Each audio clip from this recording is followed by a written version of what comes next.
Storytelling has always been part of who we are.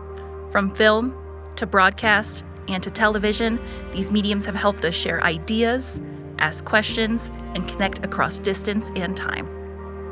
This is a look at how a global industry found its way to Big Rapids, Michigan, and how Ferris is helping students prepare for the world behind the lens.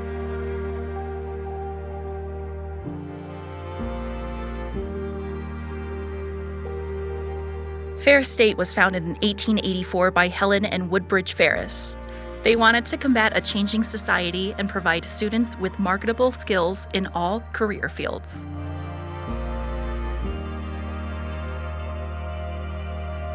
Fast forward almost a century to the year 1975.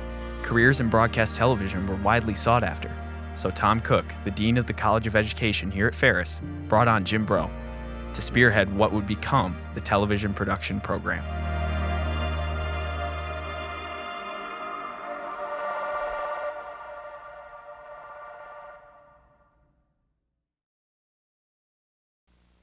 Well, students were excited about being part of this because it really was the first program, not just in Michigan, but in the whole region, that had a corporate TV emphasis. Central had it, I think Western had it, all the schools had a broadcasting program. And some of them had a film production, there were some film production classes, but nobody was really catering to corporate communications. The class environment was, and always has been, very hands-on.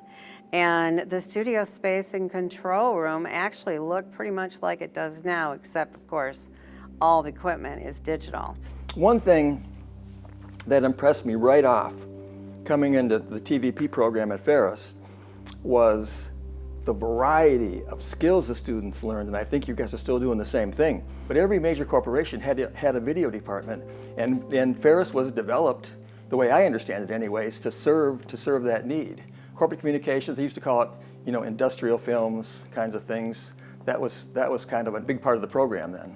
I happened to walk by the studio and saw the students working, and it looked like a great opportunity that would allow me to combine both creative and technical skills as a career choice. My class was larger, so we actually did a lot of hockey games.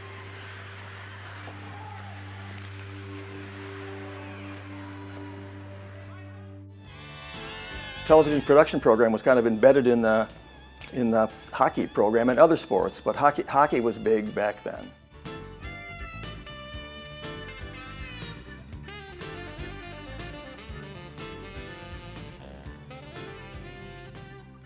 The program was well supported when I first arrived. There were 6 faculty members, 4 engineers. The equipment was so large, you really couldn't fit it into your car. They would send out a full crew to cover every hockey game, no matter where they were. In varsity sports, there's plenty of action year-round, especially when the Bulldogs take on league rival Michigan State. Clayton, who lived, just a few blocks away, was often called in. I was too, when equipment failed, and the project was due the next day. We had a van that students would check out and be able to use, it was a checkout item. They would take a van, and the students, loaded up the van with all their equipment, drove down to Wayne State. They're going to shoot a basketball game. They go in to check out the location before they unload. Somebody forgot to lock the van. They came back out. There was no equipment. The equipment all got stolen. So we were well supported in that respect. As time went on, we found that there really wasn't enough office space for the number of faculty members. Well, I'll tell you, it was very scary for me to start teaching because I've always been afraid to speak in front of a group. I'm still afraid to speak in front of a group. I had kind of had a stress headache for my whole first year of teaching, but I gradually got used to it. And when I came to Ferris, Fred Wyman was my office partner. I didn't know what to think, but he is one of the best things that ever has happened to this program, and to me too. He and I always got along well, and it was fun. He had some teaching experience before, so I could bounce things off of him. And the other faculty members were always very generous with their time. Very knowledgeable, kind person who always had the students' best interests at heart.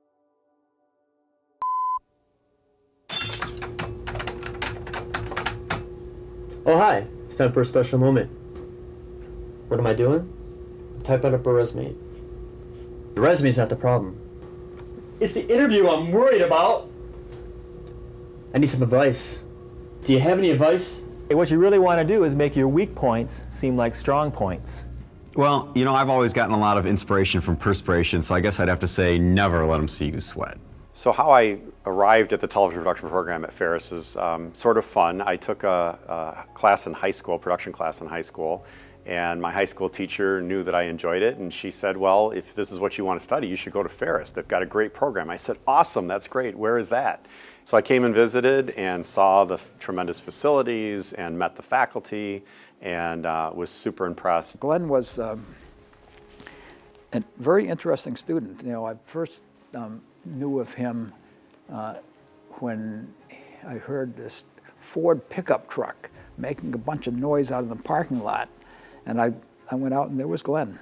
You know, he was really into his automobiles. He probably still is. Fred took over the senior sequence classes when I arrived there, so those classes had been taught by Jim Bro previously. So my class was the first class to have Fred as an instructor there. I think he always kind of wanted to, you know, come and teach full time. He didn't really say that right away, as far as I know. I had talked with Fred even when I was a student about the potential that I might like to teach someday, and so that was a conversation that Fred and I had when I was a student, and then periodically in the years while I was working in the field. Well, I was his teacher and he was the student, but you know, I try to work collaboratively with whoever the students happen to be. There was a time, I believe, you know, you're going to have to fact check me on this, but I think it was in the 90s, the later 90s. You know, they go through an academic program review and they give your program ratings. And we thought, man, we're cool, because we went through that academic program review where you have to do all kinds of, you have to survey your past students and do all kinds of reports. It's a pain that you have to do every 5 years. We came through that with flying colors. We got nothing but high ratings, I mean, very high ratings. And then a few months later, we're going through fiscal restructuring where they're saying there's not enough money in the state and they're trying to cut back on programs, and they decided that they were going to cut our program. I mean, completely. So I started at Ferris in 1991, and about 2 years into my time here, the provost at the time, Vice President Abebe, and we knew about this just because we were students, and in the senior sequence we produced a magazine show, and part of that was a news feature. And so in the news feature we're documenting the conversations that are going on about program closures, which included the television production program. We've got to pull together under our new interim president, Dr. Bill Cederberg, and work out all the problems that are before us, get together and go on forward from here, get the restructuring behind us in the next couple months, and keep this university climbing to be the best there is in the state of Michigan, the Midwest, and maybe the country in the kinds of programs we offer. At one point, they went far enough where they sent a letter out to all of our students saying the program was going to be ended. They were going to phase it out and let the students that were freshmen graduate, but they quit accepting students. Fred and I were fairly new, and the other people, some of the other people ended up taking out, they kind of wanted to make a career change. Some of them were ready to retire, but Fred and I kind of stuck it out. We were the low people on the totem pole. We were sort of in a weird space where we were advocating that it not be closed. At the same time, we were sort of tracking the developments that it was potentially being closed. When we started our internship and I left, the program was slated for closure. We were able to get alumni to come back to the campus and speak to the board, and you know, it was all about money. They had to cut back on something. Our program looked expensive compared to the number of students in the program as compared to, I don't know, a history major or something like that. I mean, the union came to our rescue, and the Academic Senate wasn't able to help too much, but I decided that, you know, that I would get involved with the union. Carlos Hardy, he was a senior and he was all excited about graduating and all of that. And he said, he saw me, maybe I was carrying a sign or something, he saw me go in the building, he said, thanks a lot, buddy. And he, you know, like I said, Carlos, come and talk to me for a minute. I know, and I said, Carlos, you know me, you know Fred, we're not gonna not let you you're gonna graduate. We're gonna get this thing's gonna be taken care of so that you can graduate. He said, well, well, there's nothing I can. I said, well, I don't know. You can't. I mean, if the administration knows you want to keep this program going, or you want this thing to end, they let them know. Well, that very afternoon, he got a whole bunch of people, and they went and had a little sit-in strike at the administrative, up in the administrative offices at Ferris, right up in the president's office. I might have been responsible for getting him up there, but I didn't really mean it that way. Miraculously, and I think a ton of credit goes to Fred and Clayton, and certainly Clayton's advocacy through the FFA.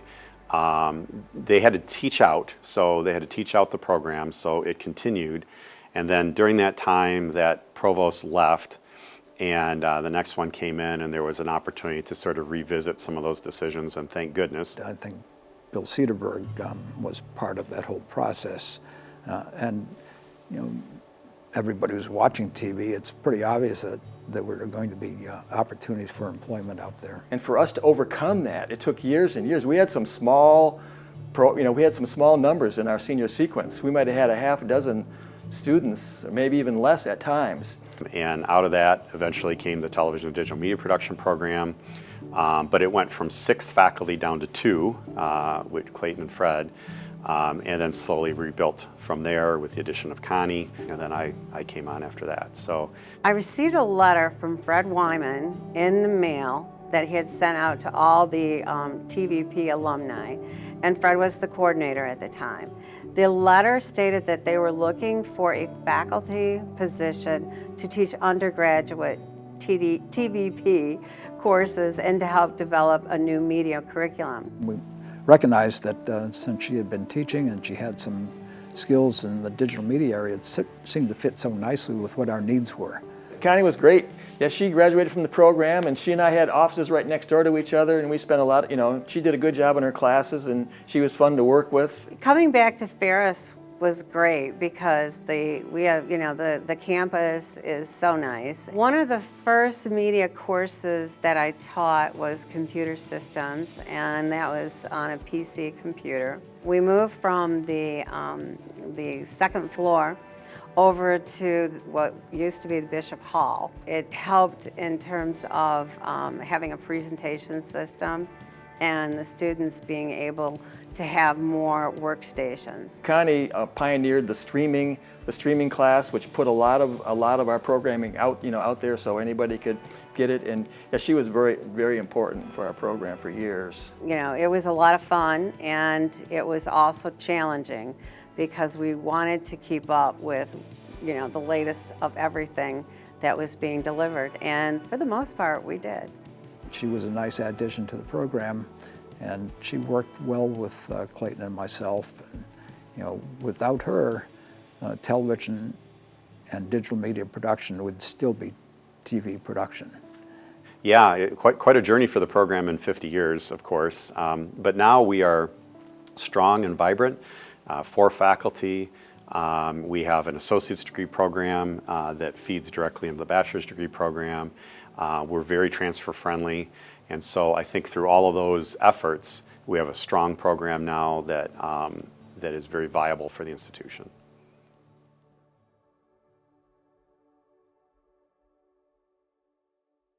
I think video production is an exciting career field. Students come into the program, they're excited because they want to be creative, they want to be storytellers, they feel they have a message that they want to get out, but they don't typically have all the tools to make that happen. And so one of the things that I want to do is help them.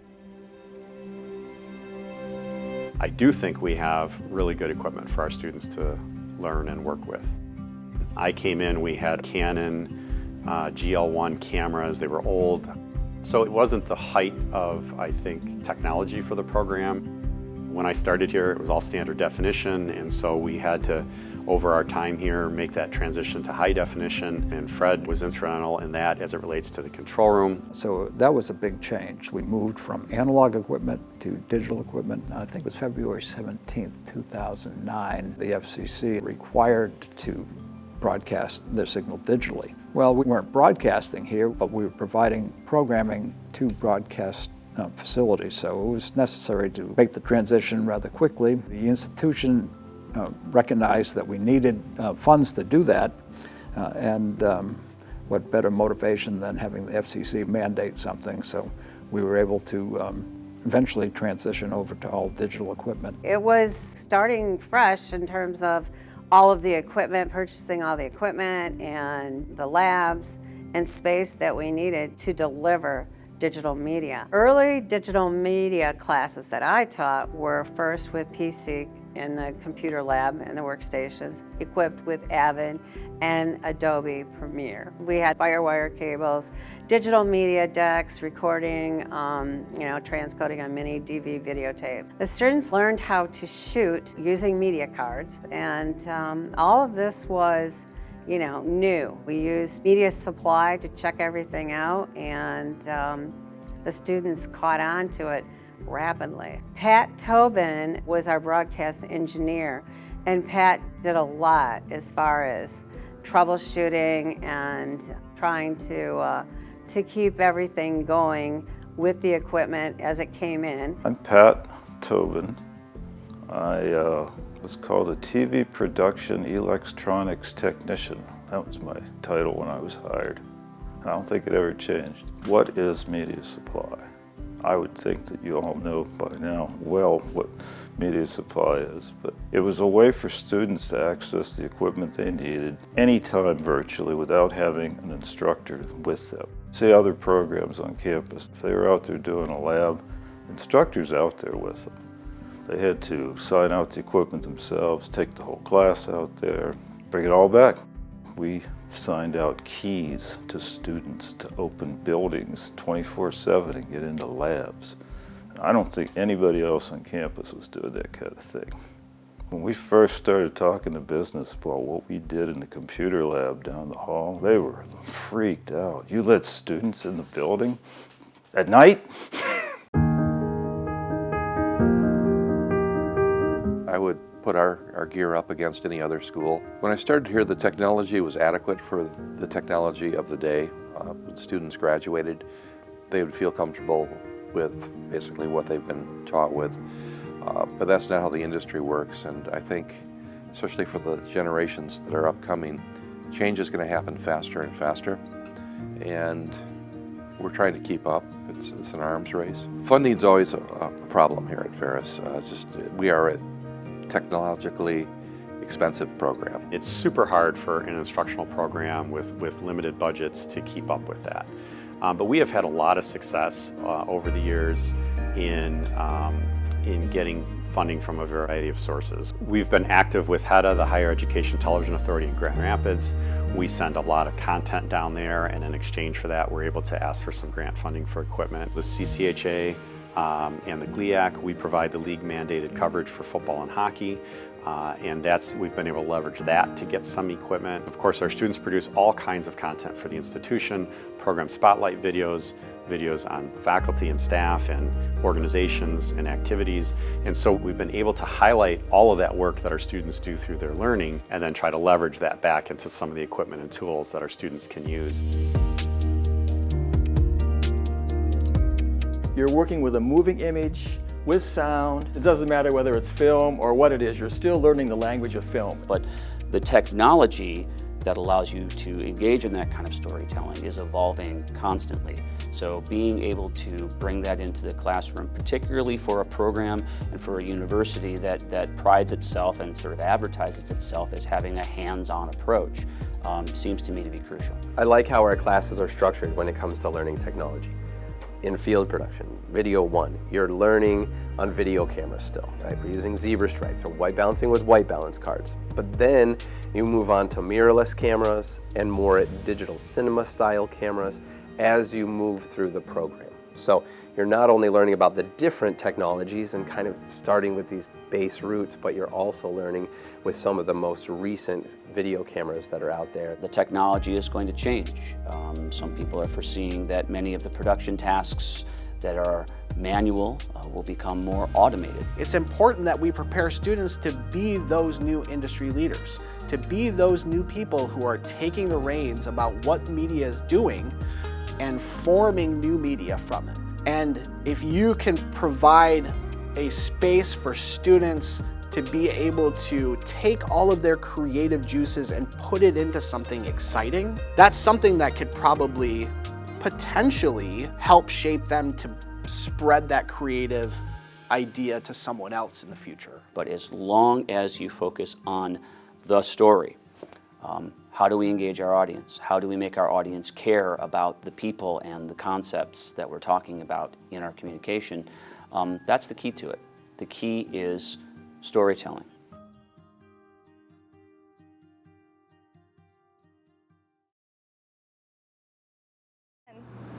That sounds pretty good. I think I know just the place.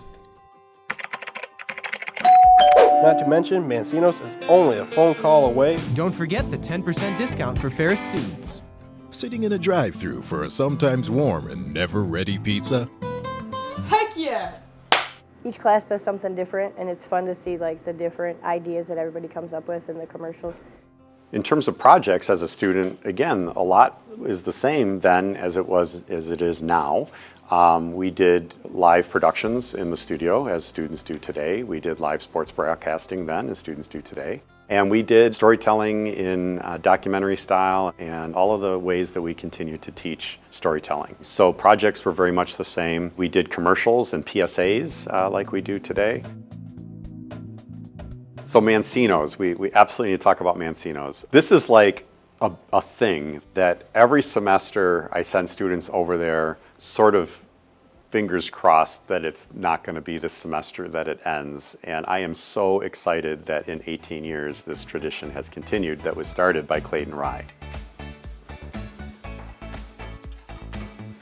The pizza that we get for doing Mancino's commercials, I believe that started when I was teaching the senior sequence. It would have been the big boss. He was here. We've reached out to them every semester. We produce a commercial for them. It's fun to go back and watch the commercials. Like the new commercial will come out and we'll all watch it. So then we watch the past commercials. And we air that commercial in our content. And it's literally the same thing. It is 6 pizzas. It's always been 6 pizzas, 1 topping. We get them on Friday. Friday's kind of our review day. So we're looking at content. Take a break, we get the pizzas, we finish up the review, we plan for the next week. And it's just this sort of rite of passage / tradition / it's a break in the week. Mancino's, serving freshness. Some of the other Mancino's commercials. I was the voiceover narrator in I think that was the fall of 2023 commercial with Chad and Nolan. In the fall of 2024, the Genie, that was really fun because seeing them put together like the acted out session at the beginning was really cool. Working on the Mancino's commercial was different. You go into senior sequence and you're expecting to hit the ground running as soon as you go. And I would say it's more like you start off on like a steady walk, but then you hit week 3 when you get into production and then you're running.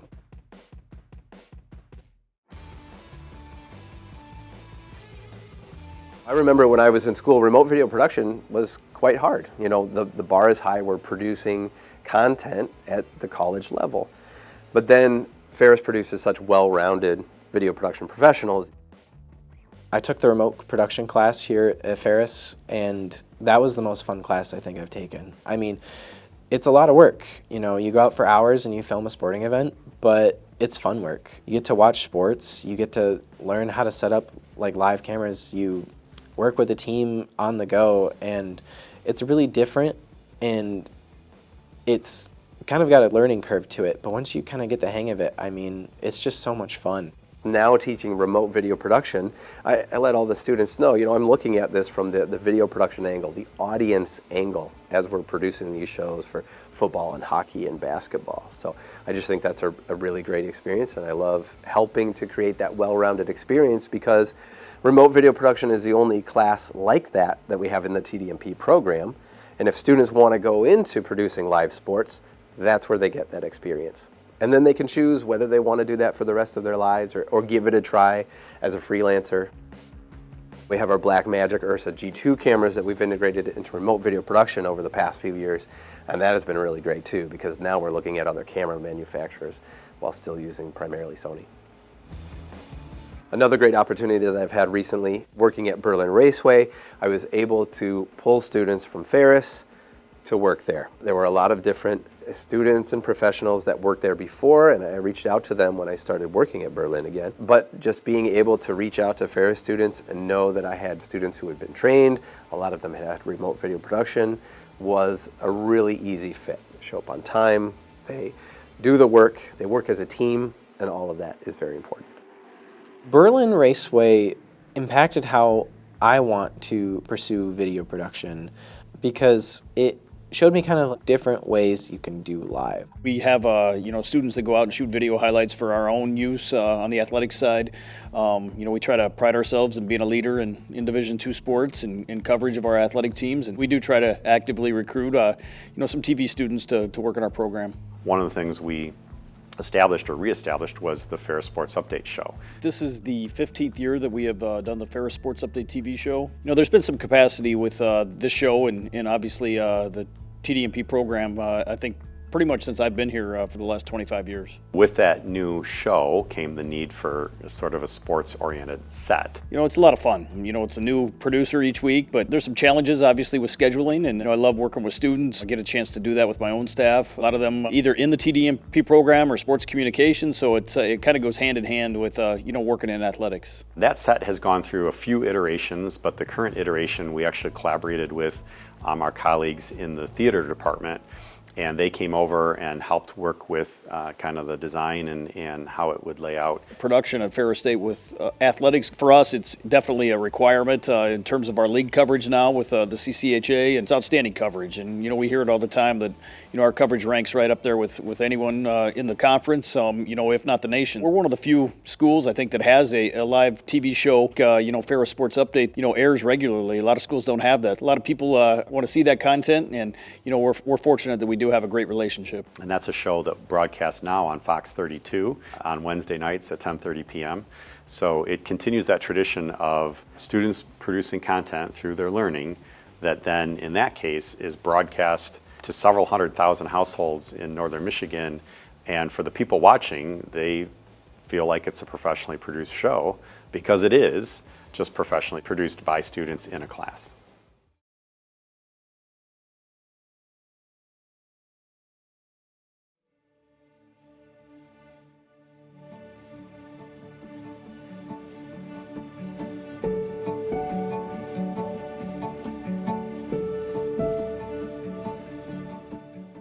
The seminar class was designed to prepare students for their required 6-month internship. We had many student discussions about how to find an appropriate internship.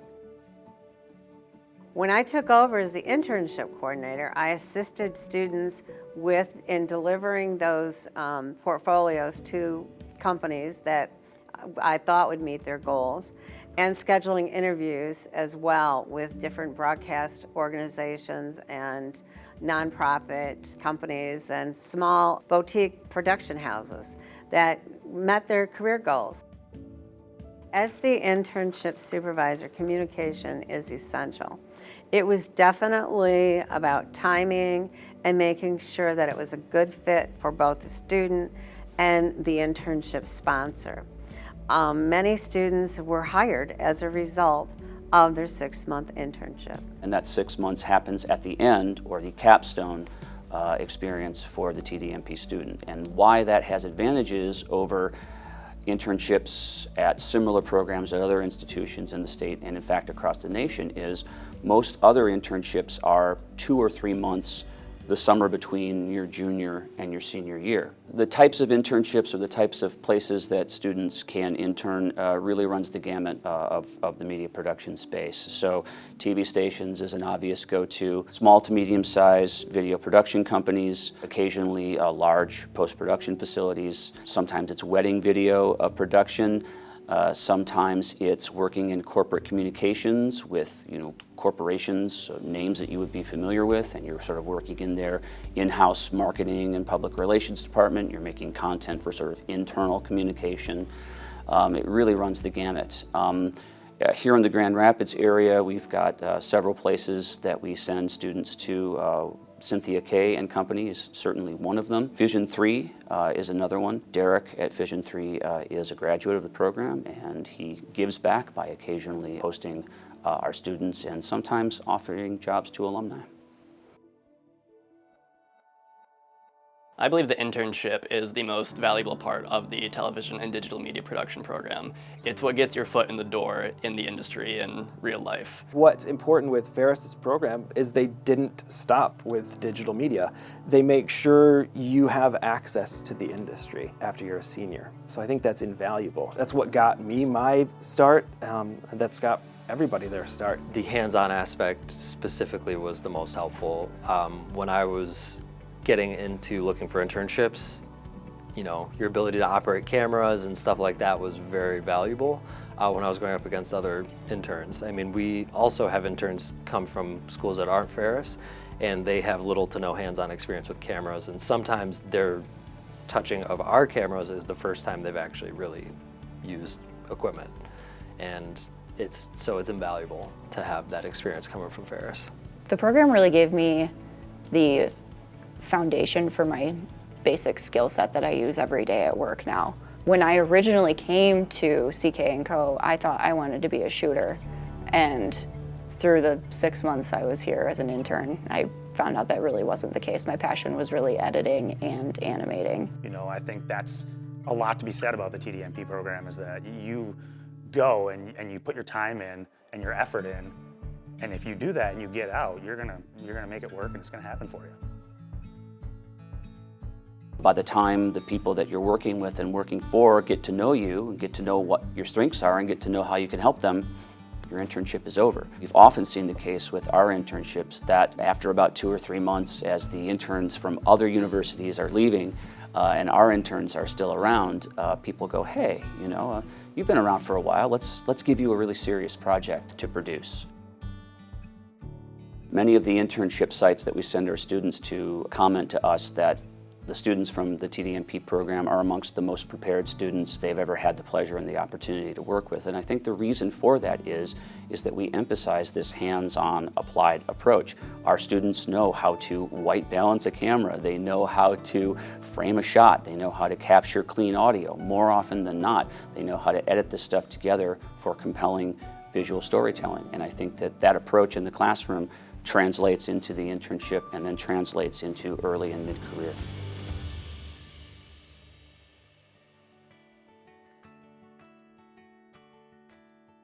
Our former president, President Eisler, stood in front of us and said, we're going to be getting you a new building. Keep in mind, this is August of 2013. The way that he said it, it made it seem like we would be moving out of Bishop Hall shortly into a brand new building, the building that I happen to be sitting in here in 2025. We eventually got here, but it was about 10 years after it was promised. The CVL was more than just a beautiful brand new facility. It was also an opportunity, finally, once again, to get the faculty back in close proximity with the classrooms. That was something that I had experienced as a student when we were fully in the IRC building. I remember when the $29 to $30 million was allocated by the state government in Lansing for it. I remember when the groundbreaking happened. I remember seeing the building being built.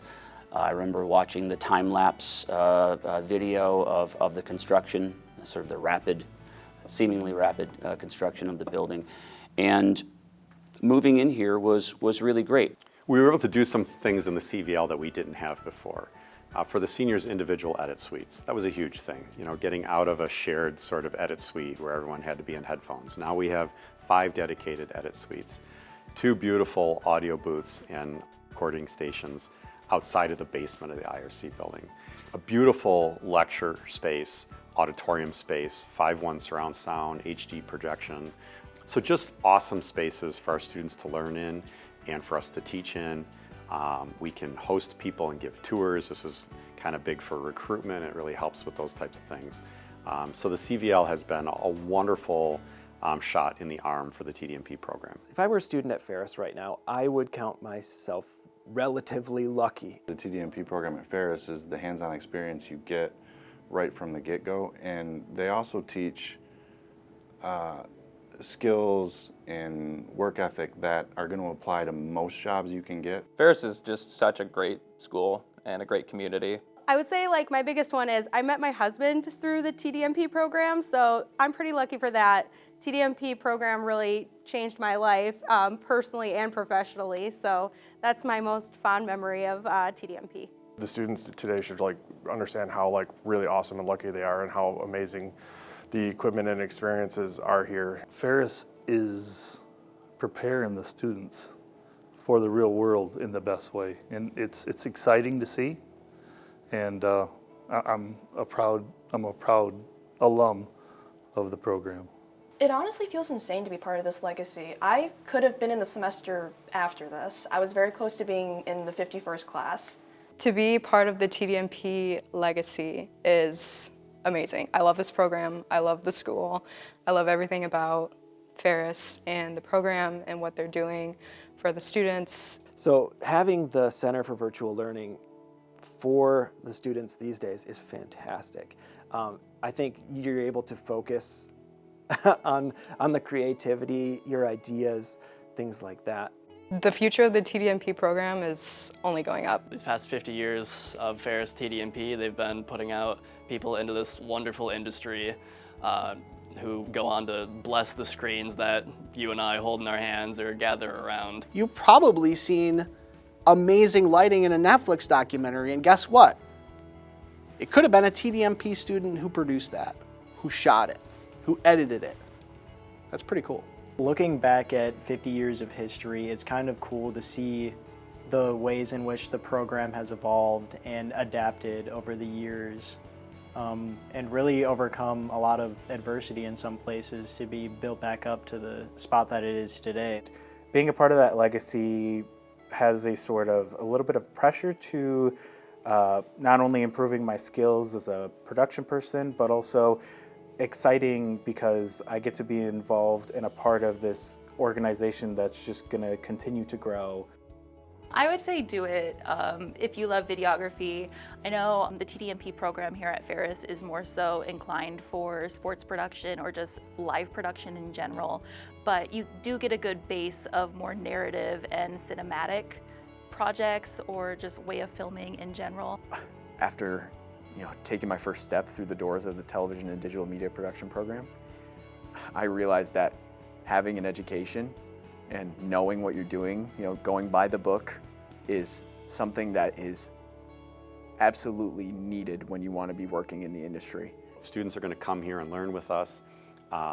They have a responsibility to come and apply and do their best, and we certainly have a responsibility to create an experience for them that's going to prepare them well. And whether that means we have to know where the industry trends are going, whether that means making sure we have tools and equipment in their hands and facilities where they can learn in, all of those things.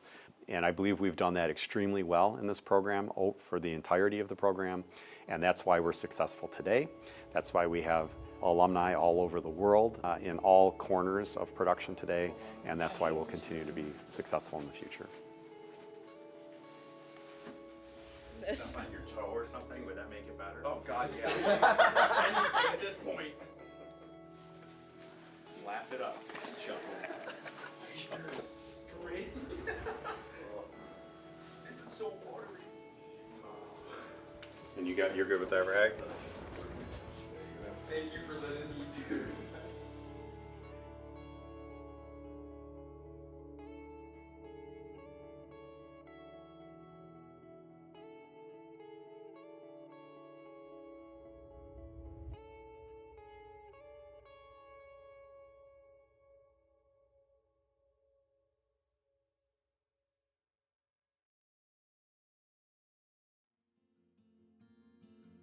Ferris State University was founded over 100 years ago by Woodbridge N. Ferris. Are you guys rolling? Oh, dear God. Take this rope out away from my body. Just don't let go of the rope. Right. It's in your hand, but bring it away from your body. Okay? Oh my God! All right, can I do this again? Oh no. Now this is Brett, a Ferris student. You should also treat students with a certain amount of respect. Brett is enrolled in Jeff Nagy's video class. That being the case, there is certain equipment that Brett is able to check out. If you want to learn about the art and craft of storytelling in a beautiful facility like this, from faculty with industry experience and years of practice using all the relevant and current tools of the trade.